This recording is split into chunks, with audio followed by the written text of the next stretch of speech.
People के पेड़ की भूतनी। बहुत समय पहले की बात है।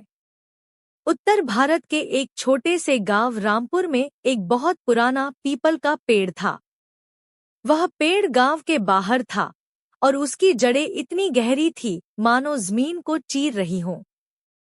गांव के बुजुर्गों का कहना था कि उस पेड़ पर एक भूतनी रहती है। पेड़ पर एक औरत की आत्मा है जो कई साल पहले श्मशान के पास रहस्यमय तरीके से मरी थी।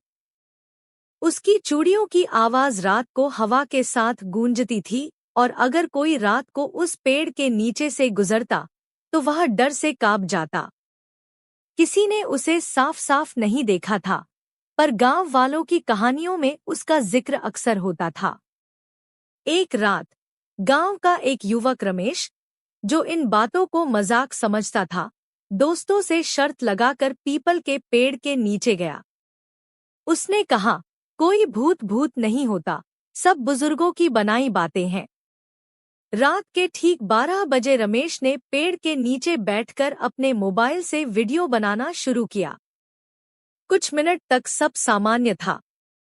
फिर अचानक हवा तेज चलने लगी, पेड़ की शाखाएं जोर जोर से हिलने लगी और एक ठंडी कंपा देने वाली आवाज आई।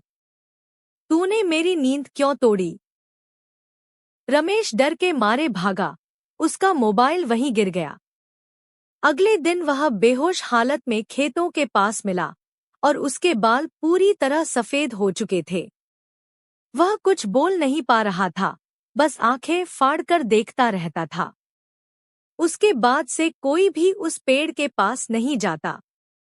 अगर कोई भूले से भी शाम के बाद उधर जाता तो उसकी साइकिल पंचर मिलती या उसकी तबीयत अचानक बिगड़ जाती। कई लोगों ने रात को उस पेड़ पर सफेद साड़ी में लिपटी एक औरत को बैठे हुए देखा था। उसकी आंखें जलती हुई अंगारों जैसी दिखती थी और उसके बाल जमीन तक लटकते थे। गांव वालों ने मिलकर एक सिद्ध तांत्रिक बाबा को बुलाया। उन्होंने बताया कि वह आत्मा मुक्ति नहीं पा सकी और किसी पुराने अन्याय के कारण बदले की भावना से बंधी थी। बाबा ने 11 दिनों तक उस पेड़ के नीचे पूजा की, हवन किया और एक लोहे की कील से पेड़ की एक शाखा में ताबीज गाड़ा। उसके बाद से भूत की गतिविधियां कम हो गई, पर बाबा ने साफ कहा, यह आत्मा शांत तो हुई है, पर पूरी तरह गई नहीं है। पीपल के पास रात को कभी मत जाना। आज भी रामपुर के लोग सूरज ढलते ही उस रास्ते से दूर रहते हैं।